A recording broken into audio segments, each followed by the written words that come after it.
Je suis le président fondateur de l'ONG Action pour la promotion et le développement de la francophonie. Et nous sommes co-organisateurs du Festimage en Côte d'Ivoire à Abidjan. Et le Festimage représente pour nous un tremplin pour la culture du cinéma en Côte d'Ivoire. Ça représente également une plateforme d'échange culturel. Et aussi, le Festimage est une action qui permet de donner la chance aux jeunes réalisateurs ivoiriens. Parce qu'en Côte d'Ivoire, il y a suffisamment d'acteurs du monde cinématographique, mais qui ne savent pas comment faire pour faire la promotion de leurs différentes œuvres qu'ils mettent en place. Donc pour nous, le Festival était un véritable tremplin pour ces jeunes cinéastes qui sont de plus en plus nombreux en Côte d'Ivoire. En Côte d'Ivoire, le Festival, pour son organisation, c'est vraiment difficile parce que nous n'avons pas de soutien privé ni de soutien public.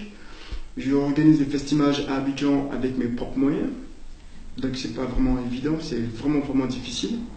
Et depuis 2 ans que nous faisons le Festival, c'est toujours pareil, ça a toujours été pareil. Et pour le Festival 2017 à Abidjan, nous avons eu environ 1000 personnes sur 3 diffusions. Et je suppose qu'avec un peu plus de moyens, nous pourrons aller plus loin. Et pour augmenter le nombre de visiteurs au Festival, nous avons signé un accord de partenariat avec l'ONG, qui a un réseau très intense en Côte d'Ivoire. Et pour le Festival 2018, nous allons profiter de ce réseau national pour diffuser le Festival, pour diffuser les différents films du Festival. Donc on suppose que pour 2018, le Festival comptera environ peut-être 5000 à 6000 personnes. En Côte d'Ivoire, le Festival, ça touche tous les publics, les professionnels. Et pour rappel, le Festival 2017, il y a eu vraiment des professionnels qui étaient présents. Il y avait des scénaristes, il y avait des réalisateurs, il y avait des élèves réalisateurs qui étaient présents. Et le grand public était aussi là, les amateurs de cinéma, aussi les tout petits qui ont participé à des projections.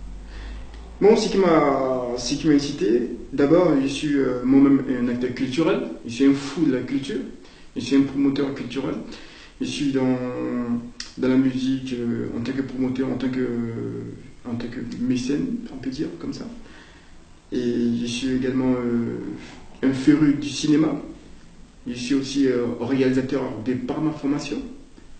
Donc je me suis dit, un jour, il fallait forcément que je fasse un festival à Abidjan qui va donner la chance aux jeunes réalisateurs de se promouvoir un peu partout en Côte d'Ivoire et pourquoi pas à l'international. Et c'est comme ça, en faisant des recherches sur Internet, j'ai tombé sur le Festival. Et je me suis rendu compte que le Festival avait les mêmes ambitions que la mienne. Et c'est comme ça que je suis rentré en contact avec le commissariat général du Festival, à savoir Anne-Claude. Et c'est comme ça, c'est parti pour le Festival en Côte d'Ivoire. J'ai également participé au conseil d'administration.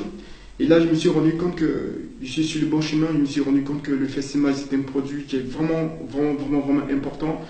Et parce que le Festival ici en France, et puis les amis du Festival, ils font le maximum pour que le Festival puisse être une véritable plateforme internationale avec tout ce qui peut suivre, à savoir les moyens techniques et autres. Et puis je me suis encore rendu compte que le Festival commence à connaître vraiment une véritable ampleur au niveau international, à voir l'engouement autour de l'événement, à voir l'engouement autour de la boutique Festival, parce que j'ai vu à la boutique Festival tout un décor qui est promoteur, tout un décor qui m'encourage à faire plus d'efforts. J'ai pris de toutes mes forces pour que le Festival ne disperse jamais, pour que le Festival puisse traverser les générations, pour qu'on puisse un jour avoir des James Cameron dans nos rangs, des Steven Spielberg dans nos rangs, pour que le Festival puisse apporter à la jeunesse africaine des découvertes de métiers, parce qu'à travers le Festival, on fait la promotion des métiers du cinéma, à savoir la réalisation, la caméra, le script, la mise en scène et autres. Donc le Festival, c'est aussi une école de la vie, c'est une école professionnelle en plus. Donc le Festival, si ça disparaissait, c'est toute une génération d'enfants, de personnes qui sera sans boussole, en fait, on peut dire. Pour la jeunesse ivoirienne, nous avons vraiment de la chance que deux personnes qui existent sur Terre, en la personne de Anne-Claude Lumette et Gilles, qui ont eu l'idée de créer le festival il y a environ 14 ans de cela. On leur dit merci de cette initiative, et parce que le festival était un véritable produit, était un véritable tremplin, est une véritable plateforme pour nous. C'est une chance pour la jeunesse ivoirienne, c'est une chance pour la jeunesse africaine, vu que le festival c'est encore en Afrique, un peu partout en Afrique, à savoir la Guinée-Conakry, le Togo, la Côte d'Ivoire, et puis Ouagadougou bientôt je crois. Donc on dit merci à Anne, et puis on dit merci à Gilles pour cette initiative. Elle est vraiment énorme, elle dépasse les frontières, elle brise également les frontières, elle brise les barrières. Et la jeunesse, ayez confiance en nous, venez massivement aux différentes projections. Nous avons un très bon produit. Venez participer au festival pour que le festival ait vraiment de force, pour qu'on puisse avoir un jour des partenaires, on puisse avoir un jour la participation de l'État, pourquoi pas, parce que le festival, mine de rien, participe à l'éducation de la jeunesse. Donc, quelque part, le festival Abidjan, le festival au niveau international, c'est quelque chose d'éducatif, c'est quelque chose de bien, c'est quelque chose qui fait avancer le monde, surtout le monde culturel.